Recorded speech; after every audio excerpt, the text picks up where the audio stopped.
దినోత్సవ శుభాకాంక్షలు.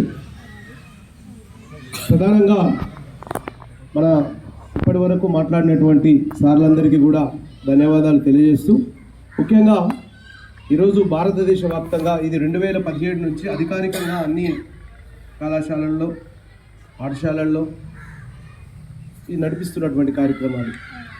సో ఇంతకుముందు సార్ చెప్పినట్టు అసలు ఏంటి ఈ రాజ్యాంగ ఆమోదించబడిన దినం ఏంటి, అదేవిధంగా మరి ఈ రిపబ్లిక్ డే ఏంటి, స్వాతంత్ర దినోత్సవం ఏంటి అని కొంత తేడా ఉంటుంది. సో ఇది ఇంతకుముందు కూడా పిల్లలు అడిగింది, సార్ ఏంటి సార్ ఇవాళ ఏంటి సార్ హడావుడి చేస్తున్నారు అంటే, ఎస్ ఈరోజు మనందరి బర్త్డే, 140 కోట్ల ప్రజల బర్త్డే ఈరోజు నవంబర్ 26. ఎందుకు అంటే అప్పటి వరకు 1947 ఆగస్టు 15 వరకు మనకు స్వాతంత్రం వచ్చింది. కొన్ని వందల ఏళ్ళుగా ఇటు రాజులు, తర్వాత 400 సంవత్సరాలు బ్రిటిష్ పరిపాలకులు ఈ దేశాన్ని పాలించడం జరిగింది. సో అప్పుడు ఉన్నది కూడా మన భారతదేశంలో ఉన్నటువంటి భారతీయ రాజులే పరిపాలించారు, కొంతమంది విదేశీ రాజులు పరిపాలించారు, ఆ తర్వాత వేరే దేశం నుంచి వచ్చినటువంటి ఈ బ్రిటిష్ పాలకులు పరిపాలించారు. సో అందరి పోరాట ఫలితంగా భారతదేశానికి స్వాతంత్రం వచ్చింది. సో నేనేమంటానంటే ఈ భారతదేశంలో కనుక గాంధీ జన్మించకున్నా ఇంకో 100 సంవత్సరాలకైనా ఈ దేశానికి స్వాతంత్ర పోరాటం మొదలైంది. కానీ ఈ దేశంలో డాక్టర్ బాబాసాహెబ్ అంబేద్కర్ అనేటటువంటి వ్యక్తి గనక పుట్టి ఉండకపోతే, అంబేద్కర్ అనేటటువంటి వ్యక్తి ఈ దేశంలో పుట్టి ఉండకపోతే ఈ దళిత బడుగు బలహీన వర్గాల ఈ దేశంలో ఉన్నటువంటి శూద్రులు 4 వర్గాలు ఉంటాయి: బ్రాహ్మణ, క్షత్రియ, వైశ్య, శూద్ర. బ్రాహ్మణులు అంటే పక్క తెలుసు, వాళ్ళ వర్గాలు ఉండవు. క్షత్రియులు అంటే రాజవంశీయులు, వాళ్ళ ఉండవు. వైశ్యులు అంటే కోమట్లు, ఇక అందులో ఉండదు, ఏ శాఖలు ఉండవు. ఇక మిగతా వాళ్ళందరం కూడా శూద్రులు, 4వ తరగతి వర్గం. సో వీళ్ళందరికీ ఆనాడు చదువులు లేవు. కేవలం బ్రాహ్మణులు మాత్రమే చదువుకోవాలి, క్షత్రియులు మాత్రమే చదువుకోవాలి, వైశ్యులు మాత్రమే చదువుకోవాలి.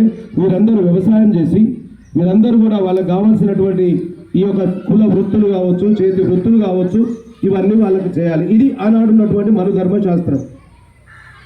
ఆ తర్వాత బ్రిటిష్ వాళ్ళు వచ్చారు, కొంత మనుధర్మశాస్త్రాన్ని పెగిలించి ఆ తర్వాత ప్రజాస్వామ్యబద్ధంగా మరి ఈ దేశంలో ఉన్నటువంటి ప్రజలందరికీ కొంత వెసులుబాటు కల్పించారు. అందులో భాగంగా స్వాతంత్ర పోరాటాలు వచ్చినాయి. చివరికి 1947 ఆగస్టు 15న ఎంతోమంది సుభాష్ చంద్రబోస్ నుంచి మొదలుకుంటే తర్వాత వచ్చినటువంటి గాంధీ గారు 1925లో రాజకీయ రంగ ప్రవేశం. అప్పటి వరకు ఆయన అక్కడ దక్షిణాఫ్రికాలో అడ్వకేట్గా పనిచేస్తూ ఇక్కడ ఉన్నటువంటి భారతదేశంలో జరుగుతున్న పోరాటాన్ని అంతా కూడా గమనించి ఏం చేసిండు అంటే, అప్పుడు ఇక్కడ ఉన్నటువంటి వాళ్ళు అక్కడ ఆ దేశంలో బ్రిటిష్ వారిని గడగడలాడించి అక్కడ ఉన్నటువంటి భారతీయులకు మరుదులు దక్షిణాఫ్రికాకు బతకబోయారు. అక్కడ ఉన్నటువంటి భారతీయులు అక్కడ మనకు 2 రకాలు.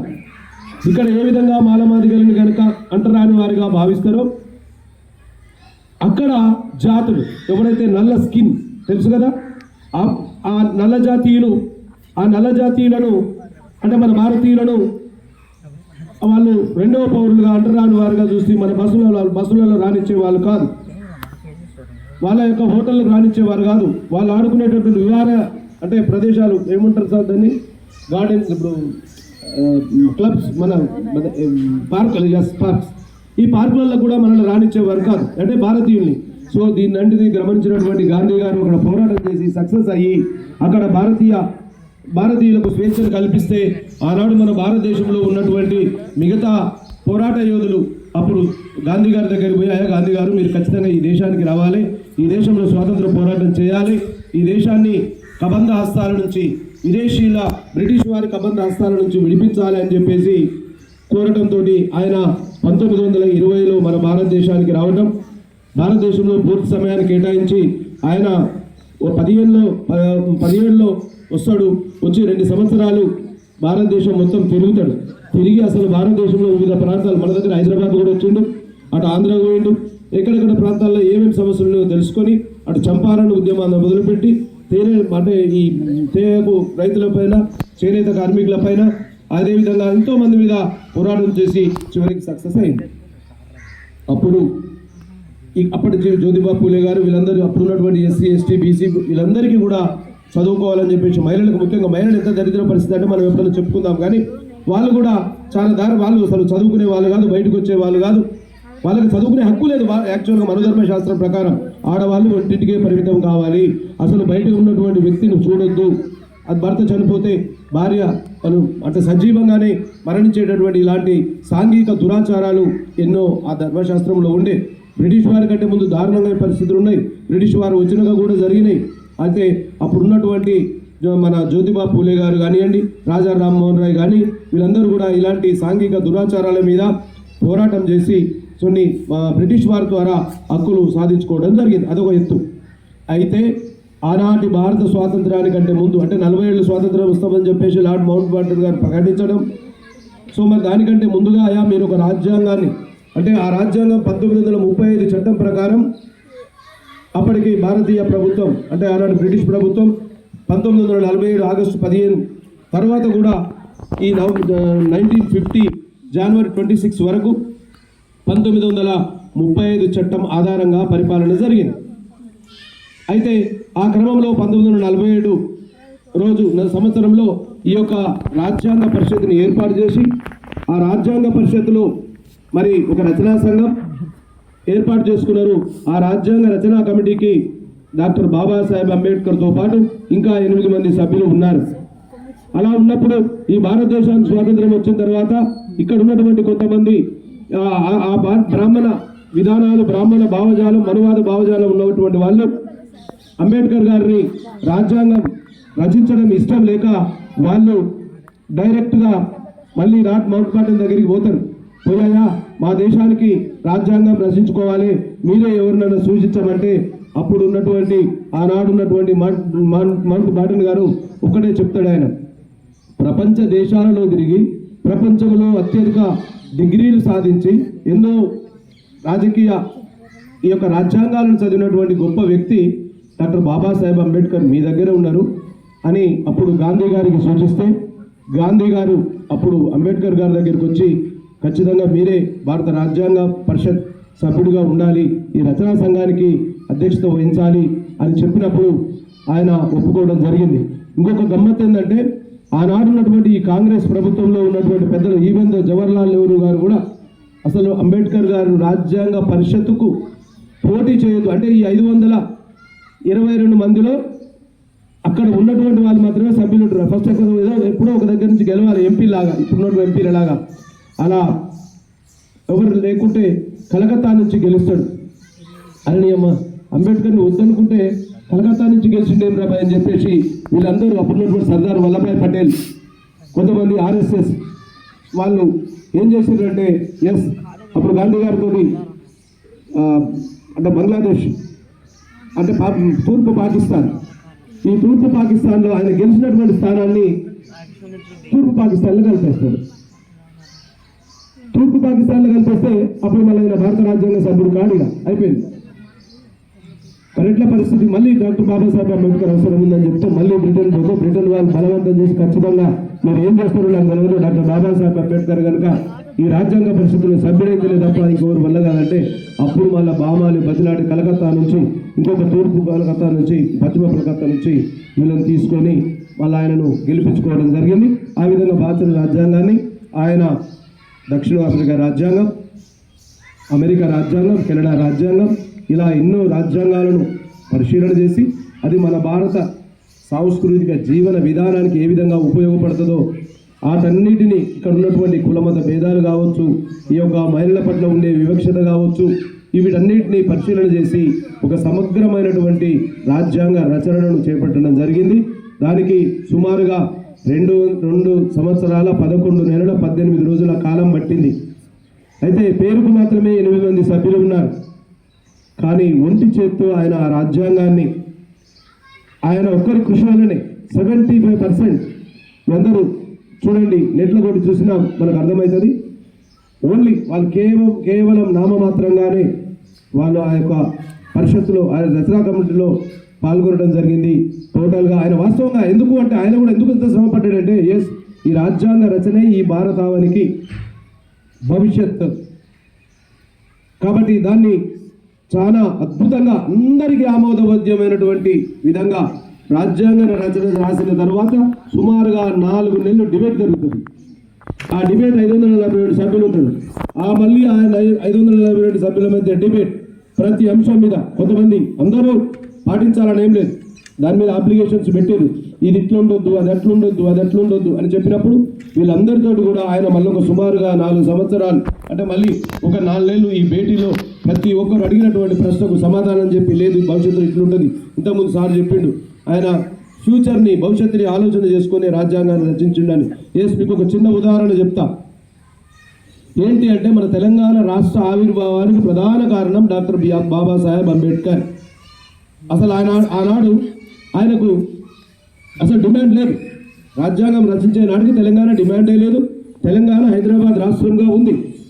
కానీ అప్పుడు ఆయన ఫ్యూచర్ని ఆలోచించి భారత రాజ్యాంగంలో ఇది ఖచ్చితంగా 3వ ఆర్టికల్ అనేటటువంటి ఒక దాన్ని సృష్టించి ఈ 3వ ఆర్టికల్ ఆధారంగా చిన్న చిన్న రాష్ట్రాలను ఇవ్వచ్చు అని అదొక ఆర్టికల్ పెట్టడం ద్వారా ఇవాళ భారతదేశంలో మరొక కొత్త రాష్ట్రాన్ని చేర్చడం జరిగింది. ఒకసారి గట్టిగా చప్పట్లు కొట్టాలి.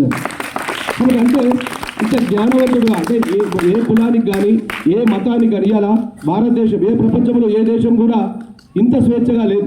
పాకిస్తాన్ పో హిందువులే స్వేచ్ఛ లేదు, బంగ్లాదేశ్ పో హిందువులే స్వేచ్ఛ లేదు, బ్రిటన్ పో ఇవాళ మిగతా వేరే కమ్యూనిటీ వేరే మతాలకు లేదు. నిన్న కూడా జరిగింది. కానీ ఒక భారతదేశంలో జరుగుతున్నాయి, ఇక్కడ కూడా మత కళాలు జరుగుతున్నాయి, మత ఛాందసం ఉన్నది. కానీ చెప్పుకోదగ్గ రీతిలో లేదు. అక్కడ ఇక్కడ ఉంటాయి, అక్కడక్కడ కొన్ని సమస్యలు జరుగుతూ ఉన్నాయి. కానీ అయినా పటిష్టమైనటువంటి ఇంత గొప్ప రాజ్యాంగాన్ని రచించడం అనేటటువంటిది అందులో కూడా మళ్ళీ ఇంకొకటి ఏంటి అంటే ఎప్పుడో 1947లో రాసుకున్నటువంటి రాజ్యాంగం మరి రేపు భవిష్యత్తులో ఎన్నో మార్పులు వస్తాయి, ఇటు పారిశ్రామికంగా ఇండస్ట్రియల్గా సో అదేవిధంగా ఎన్నో రకమైనటువంటి ఆధునిక భావజాలాలు ఉంటాయి అనేటటువంటి ఊహించి ఇప్పుడున్న కాలమాన పరిస్థితులకు అనుగుణంగా ఈ దేశంలో ఉన్నటువంటి ప్రజాస్వామ్య విలువలకు అనుగుణంగా ప్రజాస్వామ్య డిమాండ్లకు అనుగుణంగా మీరు ఈ యొక్క భారత రాజ్యాంగాన్ని మార్చుకోవచ్చు అనేటటువంటి ఒక అమెండమెంట్ అనేటటువంటి సవరణ అనేటటువంటి దాన్ని తీసుకొని రావడం జరిగింది. ఆ విధంగా నిన్న మొన్న ఈడబ్ల్యూఎస్ అనేటటువంటి రిజర్వేషన్లు కూడా తీసుకొని రావడం జరిగింది. ఇలా మహిళలకు 33% రిజర్వేషన్లు కూడా తీసుకొని రావడం జరిగింది. ఇలా ఎన్నో రకాలైనటువంటి నూతన విధానాలు తీసుకొని రావడం జరిగింది. సెక్యులర్ మత ప్రమేయం లేనటువంటిది అంటే మత ప్రమేయం అంటే ప్రతి దేశానికి ఇవాళ బ్రిటన్ అక్కడ అధికారిక మతం క్రైస్తవం, ఇలా అన్ని ప్రాంతాలు పాకిస్తాన్కు ముస్లిం అంటే వాళ్ళు ఇలా ఒక్కొక్క మతం ప్రాతిపదికగా ఉంటాయి. కానీ భారతదేశంలో అన్ని మతాలను సమానంగా చూస్తుంది. మత ప్రాతికన ఈ మతం ఇది భారతీయ మతం అనేది చెప్పుకోవడానికి వీల్లేదు. అలాంటి లౌకిక రాజ్యంలో ఇటు ముస్లింలు, క్రైస్తవులు, బౌద్ధులు, సిక్కులు అందరూ కూడా హిందువులు స్వేచ్ఛగా బతకగలుగుతున్నారు. కాబట్టి ఇది భారతదేశానికి ఉన్నటువంటి స్వేచ్ఛ, సమానత్వం, సౌభ్రాతృత్వం, ఆర్థిక సమానత్వం, రాజకీయ సమానత్వం ఇవాళ ఈ రాజ్యాంగం చేయబట్టి ఇవాళ మాలాయన, మాదిగాయన, మంగరాయన, కమ్మరాయన, కుమ్మరాయన వీళ్ళందరూ కూడా ఈ దొరలతో ఈ రెడ్లతో ఈ దేశంలో ఉన్నటువంటి మన దగ్గర ఎవరు దొరలు అంటే ఎవరు రెడ్లు వేలమని. సో వీళ్ళు ఒకప్పుడు అంటే 1900 ఇక్కడ మీ దగ్గర సాగల్ మారయ్య కదా సాగల్ మారయ్య ఏకదాటిగా 25 సంవత్సరాలు ఇక్కడ సర్పంచ్గా ఉండే. 25 సంవత్సరాలు అంటే 1987 వరకు ఎప్పుడైతే పంచాయతీరాజ్ చట్టం వచ్చిందో పంచాయతీరాజ్ చట్టం వచ్చేంత వరకు 92 వరకు వాళ్ళే ఉన్నారు. ఎక్కడ వాళ్ళు ఉంటే అక్కడ ఆయన 20 సంవత్సరాలు రెడ్డి ఆయన ఉన్నా, ఇంకా ఎవరైనా భూస్వామ్య వర్గానికి చెందినటువంటి వారు ఉన్నా, దొరాయన అయినా వాళ్ళు మాత్రమే సర్పంచంగా ఉండేది. 92 తర్వాత చట్టాలు వచ్చిన తర్వాత ఇవాళ ఈ దొరలతో సమానంగా కాలు మీద కాలేసుకొని ఇవాళ రాజకీయ హక్కులు పొందుతూ ఉన్నారు, ఆర్థిక హక్కులు పొందుతూ ఉన్నారు. ఒకప్పుడు నాగన్లు వేసుకున్న గౌన్లోళ్ళు, కళ్ళు తాగినోళ్ళు, కళ్ళు అమ్మినోళ్ళు, బుట్టలు అల్లినోళ్ళు వీళ్ళందరూ కూడా ఇవాళ ఎమ్మెల్యేలుగా, ఎంపీలుగా, ప్రధానమంత్రులు అయితే కాలే ఇప్పటి వరకు. కానీ అక్కడక్కడ బీసీలు ప్రధానమంత్రులు అయినరు, ముఖ్యమంత్రులు అయినరు, ఎమ్మెల్యేలు, ఎంపీలు ఇలా కొనసాగుతున్నారు. ఇది భారత రాజ్యాంగం కల్పించినటువంటి స్వేచ్ఛ. ఎస్, నేనేం తక్కువ కాదు, అందరం సమానమే అనేటటువంటిది భారత రాజ్యాంగం మనకు కల్పిస్తుంది. ఇప్పుడు అర్థమైంది అనుకున్న భారత రాజ్యాంగం అంటే అందరికీ సమాన హక్కులు. ఇది స్వేచ్ఛ, సమానత్వం, సౌభ్రాతృత్వం. దీనికి ఒక గొప్పతనం. అందుకనే నేనేమన్నా 1947 ఆగస్టు 15 వచ్చింది, మట్టికి స్వాతంత్ర్యం వచ్చింది. ఎవరికి వచ్చింది? మట్టి అంటే ఏంటి? భూమి అంటే ఏంటి? దేశం రా. దేశం అంటే మట్టి కాదు, దేశం అంటే మనుషులు. అంటే మన భారతదేశానికి స్వాతంత్రం వచ్చింది. ఎవరు చెప్పింది? దేశం అంటే మట్టి కాదు, దేశం అంటే మనుషులు అని. అబ్బా చూడండి, అమ్మాయికి ఒకసారి గట్టిగా చప్పట్లు కొట్టండి. మనుషులు సార్. గురుజాడ అప్పారావు గారు చెప్పారు, నేను మట్టి అన్నా. కవి మొల్ల కూడా అయిపోయింది నాకు తెలిసి. సో అంటే ఈ దేశం మట్టి కాదు, దేశం అంటే మనుషులు. మరి భారతదేశానికి వచ్చిన స్వాతంత్రం, ఆ స్వాతంత్రానికి మరి దేశానికి మన విదేశీ బ్రిటిష్ వారి కబంధ హస్తాల నుంచి స్వేచ్ఛా స్వాతంత్రాలు పీల్చుకుంది. కానీ ఈ దేశంలో నివసిస్తున్నటువంటి ఆనాడున్నటువంటి 46 కోట్ల ప్రజలకు స్వేచ్ఛ లేదు. కొందరికి మాత్రమే స్వేచ్ఛ ఉండే. నేను చెప్పిన ఆ 3 వర్గాల వారికి, మిగతా వాళ్ళందరూ కూడా బానిసలుగా ఉండేది. కాబట్టి అలా రాజ్యాంగం నిర్మించుకొని ఇప్పుడు అందరితో సమానంగా గల్లా ఎగిరేసి చెయ్యి ఎత్తి ఈ విధంగా అందరం సమానం అనేటటువంటి స్వేచ్ఛ వాయువులు పీల్చుకున్నటువంటి రోజే ఈ యొక్క 1949 నవంబర్ 26 దినోత్సవం. దాన్ని ఆవిర్భావ దినోత్సవంగా జరుపుకుంటూ ఉంటాం. అదేవిధంగా మరి సార్ అడిగిండు, మరి ఇది 26 జనవరి 1950 దాకా ఈ గ్యాప్ ఎందుకు వచ్చింది అంటే, అంతకుముందే 1930లోనే సంపూర్ణ స్వరాజ్యం ప్రకటిస్తారు. 1930 జనవరి 26 తారీఖు నాడు. సో కాబట్టి మరి జనవరి 26కు మరి నవంబర్ 26కు కొంత తేడా ఉంది. కాబట్టి ఈ సంపూర్ణ స్వరాజ్ దినోత్సవం అనేటటువంటిది చరిత్రలో శాశ్వతంగా నిలవాలి. కాబట్టి ఇక ఉడికిందాకుండి సల్లారి ముందర చచ్చినట్టు ఎందుకయా, మనం జనవరి 26ని కనుక తీసుకుంటే, ఆమోదింపజేసుకుంటే ఇది శాశ్వతంగా సంపూర్ణ స్వరాజ్ అనేటువంటిది కూడా మిగిలిపోతుందని ఆ జనవరి 26 1950 ఏమైంది? రిపబ్లిక్ డే అంటే ఏంటి? గణతంత్ర దినోత్సవం. ఆ రోజు మన దేశంలో మన రాజ్యాంగాన్ని మనమే ప్రజల కొరకు, ప్రజలచే ఎన్నుకోబడినటువంటి, అంటే ఈ నిర్మించుకున్నటువంటి ఈ భారత రాజ్యాంగం ఆ రోజు నుంచి అమల్లోకి వచ్చింది, చట్టం చేయబడింది. ప్రధానమంత్రి చేసిన ఒకటే శిక్ష తప్పు, అదే ఒక మామూలు సాధారణ వ్యక్తి చేసిన ఒకటే రకమైనటువంటి స్వేచ్ఛ, అదే సమానత్వం, అదే శిక్ష. కాబట్టి రాజుల కాలంలో రాజు ఎవరిని చంపితే తప్పు లేదు, కానీ అదే వేరే వ్యక్తి చంపితే శిక్ష. కానీ ఇక్కడ కాదు. ఇలా కార్ యాక్సిడెంట్ ప్రధానమంత్రి చేసినా, నేను చేసినా ఇద్దరిని తీసుకుపోయి జైలు వేసేస్తారు. అది ఈ యొక్క చట్టం. కాబట్టి మరొకసారి గట్టిగా చప్పట్లు ద్వారా ఇంత గొప్ప విశాలమైన రాజ్యాన్ని, లౌకిక రాజ్యాన్ని, స్వేచ్ఛ సమానత్వ గాయలను ఇచ్చినటువంటి ఈ రాజ్యాన్ని రచించినటువంటి డాక్టర్ బాబాసాహెబ్ అంబేద్కర్ గారికి మరొకసారి ధన్యవాదాలు తెలియజేస్తూ, ఒకవేళ ఒక కళాకారుడు, ఒక రచయిత రాసినటువంటి పాట, ఎందుకంటే తను అనుభవించినటువంటి ఈ హక్కు, అంటే ఇంకొక విషయం చెప్పాలి. డాక్టర్ బాబాసాహెబ్ అంబేద్కర్కు ఎందుకు ఇంత కఠినంగా, ఆయనకెన్నో భారతదేశానికి జడ్జి అయ్యే అవకాశం వచ్చింది. విదేశాలలో కూడా మంత్రి పదవులు ఇస్తా అన్నారు. విదేశాలలో కేంబ్రిడ్జ్ యూనివర్సిటీ లాంటి యూనివర్సిటీలలో ప్రిన్సిపల్గా ఇస్తానన్నారు. బరోడా మహారాజు ఏకంగా మంత్రి పదవి ఇచ్చిండు, ఆల్రెడీ మంత్రి పదవి చేసిండు, వదిలేసినాడు. కానీ నాకు ఇది కాదు కావాల్సింది, నా భారతదేశంలో ఉన్నటువంటి తాడిత పీడిత ప్రజల యొక్క స్వేచ్ఛా వాయువులు ఇవ్వాలని, మనందరికీ చదువు సంధ్య కల్పించాలని, బర్రెలు గొర్రెలు చేసే మహత్ చెరువులో ఈ దళితులు పోయి నీళ్లు తాగుతుంటే బర్రెలనన్నా కడిగేది, అలాంటి చెరువులలో నీళ్ళను తాగనివ్వలేదు. సో అలాంటి పోరాటాన్ని తీసుకొని, ఇంకొకటి ఏంటంటే డాక్టర్ బాబాసాహెబ్ అంబేద్కర్ గారు చదువుకునేటటువంటి రోజుల్లో ఆయన ఇక్కడ కూర్చునేది, బయట చదువుకొని ఇవ్వలే. అప్పటికే ఆయన వాళ్ళ నాన్న సుబేదార్ అంటే ఒక ఇప్పుడు డిఎస్పి క్యాడర్, ఆయన కొడుకు అప్పటికి ఆయన వాళ్ళ మిలిటరీలో సుబేదార్ ర్యాంక్ అయినా కుల ఓట్స్ ఉండే. ఇలా ఎస్పీ కొడుకుని అన్నట్టు ఒకటిరా, కానీ ఇలా బయట కూర్చోబెట్టిండ్రు, బయటనే చదువు చెప్పిండ్రు.